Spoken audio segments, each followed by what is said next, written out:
আসসালামু আলাইকুম, সবাইকে শুভেচ্ছা জানাচ্ছি। মাসুম মাহবুব। প্রিয় দর্শক, বাংলাদেশের একজন অখ্যাত উপদেষ্টা মাহফুজ আলম, যাকে সোশ্যাল মিডিয়ায় ১.৫ টাকার উপদেষ্টা বলা হয়, সাম্প্রতিক সময় তিনি আবারও আলোচনায় এসেছেন। মাহফুজকে আমরা বারবারই দেখছি যখন তিনি দৃশ্যপটে থাকেন না, নিজেকে দৃশ্যপটে আনতে বারবারই আলোচিত বা সমালোচিত হতে চান। আমরা যখন নাহিদ ইসলামকে দেখেছিলাম, নাহিদ ইসলাম খুব ধীরস্থির ঠান্ডা মাথার একজন মানুষ। ব্যক্তিগতভাবে তার সাথে যতবারই আমার সাক্ষাৎ হয়েছে, দেখা হয়েছে, খুব ঠান্ডা মস্তিষ্কের, ঠান্ডা ভাবনার বা ঠান্ডা একটা মানুষ। আমার খুবই ভালো লাগে। নাহিদ ইসলামকে, আসিফ মাহমুদকেও আমার ভালো লাগে উপদেষ্টাদের মধ্যে। কিন্তু মাহফুজ আলমকে কেন যেন আমার বারবারই মনে হয় যে একটু বিতর্কিত হতে চায়, কারণ তিনি তার উপদেষ্টা পদে বসে তার কর্মকাণ্ড দিয়ে বাংলাদেশের মানুষের হৃদয় যখন জয় করতে পারছিলেন না, তখন তিনি বারবারই এভাবে আলোচনায় আসতে চান বিতর্কিত কর্মকাণ্ডের মধ্য দিয়ে। কেন মাহফুজ আলমকে নিয়ে সোশ্যাল মিডিয়ায় এত আলোচনা? চলুন আমরা একটু তার ফেসবুক পোস্টের একটা পোস্ট পড়ে দেখি আসলে তিনি কী লিখছেন বা কী ধারণ করছেন তার হৃদয়ে।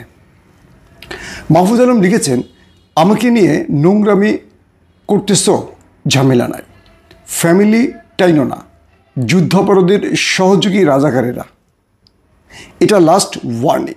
আর যে চুপা শিবিরেরা এই সরকারের পথ বাগাইছ আর বিভিন্ন সুশীল ব্যানার খুলে পাকিস্তান পন্থা জারি রাখছো, তোমরা তোমাদের পূর্বপুরুষ রাজাকার আর দালালদের তুলনায় আরও অধিক ভুগবা।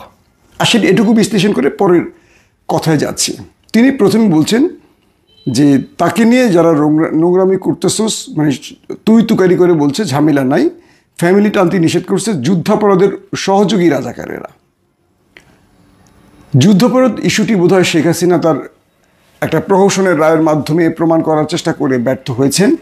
এটা বিশ্বব্যাপী প্রমাণিত হয়ে গেছে। আমরা জামায়াতের যদি ধরে নিলাম জামাত যুদ্ধাপরাধী, ধরে নিলাম, আওয়ামী লীগের মধ্যে সবচেয়ে বেশি যুদ্ধাপরাধীর তালিকা রয়েছে, যেটা আওয়ামী লীগের আমলেই সরকার যে মুক্তিযোদ্ধা বা রাজাকারের তালিকা প্রকাশ করেছিল, সেখানে সর্বাধিক আওয়ামী লীগের লোক পাওয়া গেছে, জামাতের লোক সবচেয়ে কম পাওয়া গেছে। এটা সরকারের, শেখ হাসিনা সরকারের সময় কিন্তু এটা বেরিয়েছিল, আপনাদের মনে আছে। তো এই আলোচনাটা মাহফুজ আবার সামনে টানতে চাচ্ছেন। তার প্রধান কারণ হলো তিনি রাজনৈতিকভাবে অন্য কারো প্রিয়ভাজন হতে চাইছেন, কারণ তার রাজনীতি যে শূন্যতে শুরু হয়ে শূন্যতেই শেষ হয়ে যাচ্ছে, এটা তিনি বুঝতে পারছেন। আমি জামাত ইস্যুতে যাব না, আমার ইস্যুটা জামাত ইস্যুতে না। জামাতকে তিনি গালাগাল দিতে পারেন, জামাতকে তো সবাই গালাগাল দেয় নিজেদের স্বার্থ অনুযায়ী, কখনো আওয়ামী লীগ দিয়েছে, কখনো বিএনপি দিয়েছে, কিন্তু জামাতের কাজগুলো করে যাচ্ছে। সমস্যাটা কি জানেন? যারাই ৭১ ইস্যু, মুক্তিযুদ্ধ ইস্যু টানে, একটা সময় তারা হারিয়ে যায়। কোথায় শেখ হাসিনা, কোথায় আওয়ামী লীগ? জামাত এখনও বাংলাদেশে আছে। এখন বলবেন ভাই আপনি তো জামাতি। আসলে রাজনীতিটা চলে আদর্শ দিয়ে। জামাতকে ৭১ ইস্যুতে আপনি যাই বলেন, জামাত বর্তমান সময় নতুন প্রজন্মের হৃদয় জয় করেছে। আর যারা বাংলাদেশের সবচেয়ে জনপ্রিয় বড় দলগুলো, তারা কিন্তু আস্থা হারাচ্ছে। আমার বক্তব্যটা হলো এরকম যে আমাদের বড় দলগুলো যারা ৭১ আমাদের মুক্তিযুদ্ধের পক্ষে শক্তি, সেটা বিএনপি বলি, আওয়ামী লীগ বলি, তাদের আসলে আদর্শের রাজনীতিটা করতে হবে। যে আদর্শটা ছিল, সেই আদর্শটা ধ্বংস হয়ে যাচ্ছে, সেটাকে আমাদের ফিরিয়ে আনতে হবে। আমরা আদর্শ দিয়ে যদি জামাতকে পরাজিত করতে পারি, তবেই জামাতের মৃত্যু হবে, নতুবা জামাত সামনে আরও এগিয়ে যাবে। এটা হলো মোদ্দা কথা। তিনি বলছেন, মাহফুজ আলম, যে চুপা শিবিরেরা এই সরকারের পথ বাগাইছো আর বিভিন্ন সুশীল ব্যানার খুলে পাকিস্তান পন্থা জারি রাখছো, তোমরা তোমাদের পূর্বপুরুষ রাজাকার আর দালালদের তুলনায় আরও অধিক ভুগবা। প্রশ্ন হলো, পথ বাগাইছো। আচ্ছা মাহফুজ আলম, যদি আপনি আমার ভিডিওটা দেখেন, আমি চেষ্টা করবো হোয়াটসঅ্যাপে ভিডিওটা আপনাকে দেওয়ার জন্য। আপনি যে পথটা বাগাইছেন, কোন যোগ্যতায় বাগাইছেন? বাংলাদেশে এই আন্দোলনের সর্বাধিক প্রাণ গেছে আমার প্রিয় বিএনপির কর্মীদের, ছাত্রদলের কর্মীদের। বিএনপি কয়টা পদ বাগাইছে? কয়টা উপদেষ্টা মণ্ডলীতে বিএনপি আছে? তারপরের কাতারে রয়েছে জামাত শিবিরের ভাইয়েরা। এবং এই আন্দোলনের মূল মাস্টার মাইন্ড হিসেবে আমরা জুলকারনাইন সায়ের বা পিনাকি বা ইলিয়াসের বক্তব্যে বা ইন্টেলিজেন্সের বক্তব্যে যেটা জানলাম, এই আন্দোলনটার নেপথ্যে সর্বাধিক সহযোগী ছিল, পরামর্শক ছিল, বা সফল করার ক্ষেত্রে জামাত শিবিরের ভূমিকা ছিল। মাহফুজ আলম, আপনি কই ছিলেন? আপনি কেন মাস্টার মাইন্ড? নাহিদ আসিফদের পেছনে আপনি মাস্টারমাইন্ড। আপনার রক্ত ঝরেছে, টিয়ার গ্যাস, গুলি, মার, জেল, কোনটা? নেপথ্যে বসে কিছু চুল বড় রেখে, দাড়ি বড় রেখে, 2-4টা বই পড়ে যদি নিজেকে মাস্টারমাইন্ড ঘোষণা করেন, আমি বলছি আপনি মাস্টারমাইন্ড তো দূরের কথা, আপনি বাংলাদেশের চায়ের দোকানের যে দোকানদার রাজনীতিবোধের চার চেয়ে অদক্ষ একজন ব্যক্তি। কোন যোগ্যতায় আপনি উপদেষ্টা পরিষদে বসছেন এটা জানতে চাই। একটা যোগ্যতা থাকা উচিত। নাহিদ ইসলাম, আসিফ তারা তাদের যোগ্যতায় বসছে, তারা আন্দোলনের প্রথম সারিতে ছিল। আপনি কোথায় ছিলেন? আপনার চেয়ে অনেক বেশি সাদেক কায়েমের অবদান বেশি, রাফি সালমানের অবদান বেশি, আপনার চেয়ে অনেক বেশি আমাদের ছাত্রদল প্রেসিডেন্ট রাকিব ভাইয়ের অবদান বেশি। পুরো বাংলাদেশের আন্দোলনটা জাগিয়ে তুলছে, মানুষের অন্তরে ঢুকিয়েছে ছাত্রদল এবং শিবিরের ভাইরা। কি করেছেন আপনারা? কয়টা লোক ছিল আপনাদের পেছনে? কিন্তু আসিফ, নাহিদ পুলিশের হামলার শিকার হয়েছে, মারের শিকার হয়েছে, নাহিদের সারা শরীর রক্ত জমাট হয়ে গেছে, আসিফকে হত্যারও চেষ্টা করা হয়েছে। আমরা তার সব ডকুমেন্ট দেখেছি। কোথায় ছিলেন মাহফুজ আলম? আপনি মাস্টারমাইন্ড কেন? কিসের কারণে? কয়জন ছেলে বলল উনি আমাদের মাস্টারমাইন্ড হয়ে গেল? মাস্টারমাইন্ড তো আপনি না। মাস্টারমাইন্ড ছিল তারেক রহমান, মাস্টারমাইন্ড ছিল আমাদের রাকিব হাসান ভাই, মাস্টারমাইন্ড ছিল সাদেক কাইমরা। আপনি কোথায়, কোন ফ্রন্টে লড়াকু যোদ্ধা ছিলেন? শেখ মুজিবের 71-এর পর, অর্থাৎ 71 সালের পর আওয়ামী লীগের অনেকই মুক্তিযোদ্ধা সেজে গেছে, যারা রাজাকারও ছিলেন। এদের মধ্যে অনেকই মুক্তিযোদ্ধা সেজে গেছেন, অনেকেই বড় বড় কি বলবো পদক, শ্রেষ্ঠত্ব অর্জন করেছিলেন। আপনিও তাদের মতো একজন। ফ্রন্টে ছিলেন না, যুদ্ধের মাঠে ছিলেন না, লড়াইতে ছিলেন না, ভুক্তভোগী হননি, ত্যাগ স্বীকার করেনি। কিন্তু কজন বললো উনি আমাদের মাস্টারমাইন্ড, আপনি হয়ে গেলেন মাস্টারমাইন্ড? আপনাকে তো আমরা দুদিন আগেও চিনতাম না, আন্দোলনে আপনাকে দেখিও নি। কোথায় ছিলেন? আপনি উপদেষ্টা পদে বসার যোগ্য? আগে বলেন, কে আপনাকে বসিয়েছে? যারা আন্দোলন করেছে তারা পদ বাগাইছে, চুপা শিবির বলছেন। আপনি কি বিএনপিকে খুশি করতে চাইছেন? বিএনপিকে বলবো, এই ভণ্ড বেয়াদবের কাছ থেকে সতর্ক থাকেন, এই কিন্তু শিবিরেরই মাল। অনেকেই বুঝতেছেন, আমার অনেকে বন্ধুরা সেই শিবিরকে গালাগাল করছে থেকে খুশি হয়ে তাকে নিয়ে আবার বাগডুম বাগডুম বলছে। এটা কিন্তু শিবিরের মাল। আমি বলছি, বিয়ে করছে শিবির পরিবার, জামাত শিবির পরিবারে, একদম আমি ভালো করে তার ওয়াইফ, তার ফ্যামিলি চিনি। এটা কিন্তু শিবিরের মাল। আমার কেন যেন মনে হয় জামাত শিবিরের সাথে একটা বিতর্ক সৃষ্টি করে সে একটা কোনো বিশেষ উদ্দেশ্য হাসিল করতে চাইছে। দেখবেন জামাত শিবিরের লোকেরা ওকে নিয়ে কিন্তু কথা বলছে কম, কথা বলছে আমাদের মতো নিউট্রাল লোকেরা। কারণ আমরা ওকে বুঝতে পারছি যে ও একটা ভয়ঙ্কর ফাঁদ হয়ে তৈরি হয়ে আসতে পারে। এই মাহফুজ আলম, দ্রুত আসিফ নজরুল এবং মাহফুজ আলম দুজনকে সরাতে হবে। আমরা যদি মাঠে নামি, মাহফুজ আলম তুমি কয়েক সেকেন্ড থাকতে পারবা এই উপদেষ্টা মণ্ডলীতে? তুমি কি বুঝতে পারছো তোমার পার নিচ থেকে মাটি সরে গেছে? আর বুঝতে পেরেই তুমি অন্য গোত্রে যাওয়ার জন্য মিথ্যে মুখোশ পড়ছো মাহফুজ আলম। ধরো তোমার আসনে, তুমি যে আসনে নির্বাচন করবে, তোমার আসনে যদি আমরা ইলিয়াস বা পিনাকিরা দাঁড় করিয়ে দিই, তোমার পরিবারের 5টা ভোটের বাইরে একটা ভোট তুমি পাবা?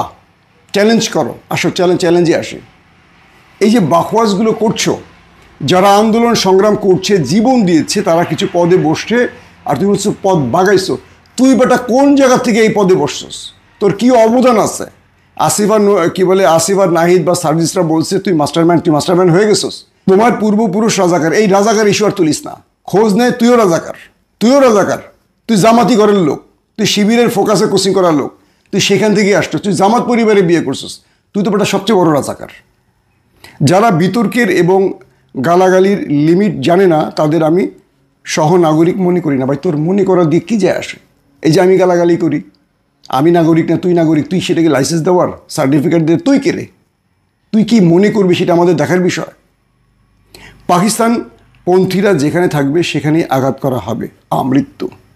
এটাই হলো আমার মূল ভিডিওর কথা। জামাত নিয়ে আমার মাথা ব্যথা নাই, তুই বাটা জামাতরে বল, তুই জামাতের ঘরের লোক, তুই জামাতের নিয়ে বল, জামাত এটা নিয়ে আফসোস করে না। পাকিস্তান পন্থার বিরুদ্ধে তুই আমারও লড়াই করবি? পাকিস্তান তোর আব্বাদের পিছন দিয়ে ঢুকিয়ে দিয়েছে, দেখছিস? 6টা বিমান চলে গেছে, 3টা রাফেল না 4টা রাফেলে ঢুকাই দিয়েছে। তোর আব্বা নরেন্দ্র মোদী বাপ করে সৌদি আরবের ফোন দিছে, আমেরিকারে ফোন দিয়ে বলছে সিজ ফায়ার চাই, আমাকে বাঁচাও, যুদ্ধবিরতি করো। কালকে যখন সীমান্ত দিয়ে তোর আব্বা ঢুকে পড়বে আমাদের দেশে, আমাদের সীমান্তের ভাইদেরকে হত্যা করে যখন আমাদের ভূমি দখলে যাবে, তখন কিন্তু তোর দাদারা, তোর তো আব্বার নরেন্দ্র মোদী, তোর দাদারা, পাকিস্তান আমাদের পাশে দাঁড়াতে হবে। তুই আগডুম বাগডুম আমাদের বুঝিস না, আওয়ামী লীগ সাজিস না, প্রগতিশীল সাজিস না। তোর খবর জানি, ইলিয়াস আমাকে বলছে তোর পুরো ডাটা নাকি সে তৈরি করতেছে, তোর ল্যাংটা করে ছেড়া দিব। তুই পাকিস্তান নিয়ে কথা বলার কে? এই মুহূর্তে তুই পাকিস্তান ইস্যু সামনে আনতে চাচ্ছিস কেন, যখন পুরো পৃথিবী পাকিস্তান ইস্যুতে পাকিস্তানকে প্রশংসায় ভাসাচ্ছে, যখন দাদাদেরকে কাশ্মীর ইস্যুতে, বিভিন্ন ইস্যুতে, মুসলিম নির্যাতনের ইস্যুতে, ওয়াকফ আইনের বিরুদ্ধে, মানে ওয়াকফ আইন পরিবর্তন করে মুসলমানদের অধিকার খর্ব করার কারণে পাকিস্তান ওদেরকে $5 দিচ্ছে, তখন তুই পাকিস্তান ইস্যুটা সামনে আনছিস কেন? পাকিস্তান এখন কি আমাদের শত্রু? তুই বল। যখন ভারত আমাদের খাদ্য বন্ধ করছে, বিভিন্ন জিনিস বন্ধ করছে, তখন পাকিস্তান থেকে জাহাজ ভর্তি খাদ্য আসছে, তুই পাকিস্তান ইস্যু সামনে আনবি কেন? এখানেই আমার মূল প্রশ্ন। ভারত পাকিস্তান ইস্যু সামনে আসলে চোখ বন্ধ করে বাংলাদেশের 90% মানুষ পাকিস্তান ইস্যুতে একমত হয়। তোর মতো কিছু প্রগতিশীল ছাগু, দুষ্ট, বলবো কি, নষ্ট পচা গলব, যারা ওই যে কি মস্তিষ্কে বিকৃত রুচির লোকেরা ওদেরকে সমর্থন করে। দেখছিস না পাকিস্তান কেমনে শুইয়ে দিয়েছে ওদেরকে, তারপরে তোর হুঁশ ফেরেনি। কালকে আমার দেশে যখন ওরা ট্যাঙ্ক ঢুকিয়ে দিবে, যখন আমার দেশের সেনাবাহিনীর উপর আক্রমণ করবে, তোর কোন বাপ বাঁচাতে আসবে? পাকিস্তান ছাড়া কেউ আগে আসবে না। সাবধান, আবারও সাবধান করছি তোরে।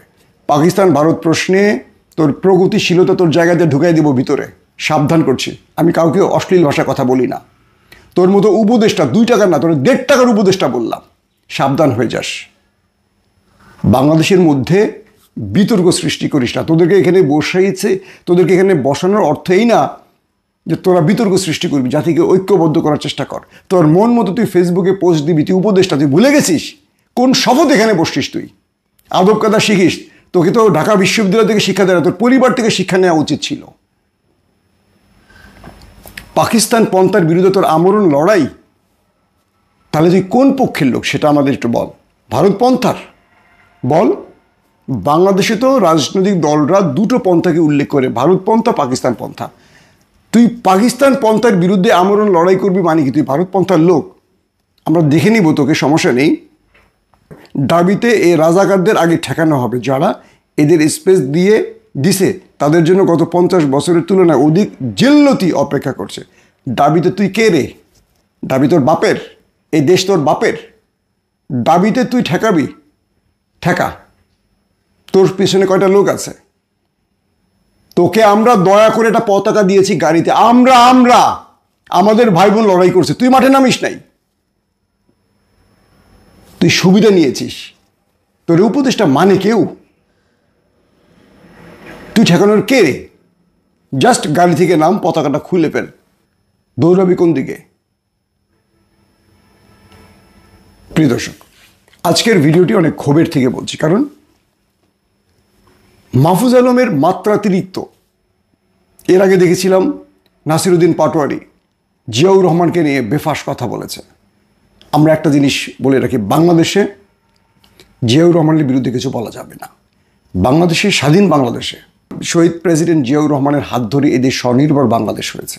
ভঙ্গুর বাংলাদেশকে তিনি অর্থনৈতিকভাবে, সামাজিকভাবে, মানবিকভাবে, যে কোনোভাবেই বলি, দাঁড় করিয়েছে। এই যে পুচকে ছেলেরা হঠাৎ করে এসে রাজনৈতিক মাফিয়া হতে চাইছে বা রাজনৈতিক বোদ্ধা হতে চাইছে, এদেরকে নিবৃত্ত করতে হবে। বিএনপির যারা সিনিয়র পলিটিশিয়ান, যাদের অনেক ত্যাগ আছে, সেটা 71 বলি বা নতুন বাংলাদেশ গড়ার ক্ষেত্রে তাদের খাটো করা যাবে না।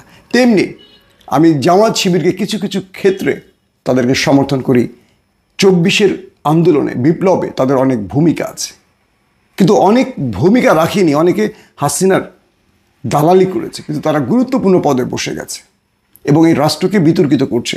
আসিফ নজরুল কিংবা মাহফুজ আলমদের মতো ব্যক্তিরা এই রাষ্ট্রকে বিতর্কিত করছে। দ্রুত তাদেরকে এই পথ থেকে সরাতে হবে, নতুবা এই রাষ্ট্র ভুল পথে যাবে। একটা বিষয়। দ্বিতীয় বিষয়, বাংলাদেশের প্রকৃত বন্ধু কে, ভারত না পাকিস্তান, এই ইস্যুটি এখন বিতর্কের ঊর্ধ্বে চলে গেছে।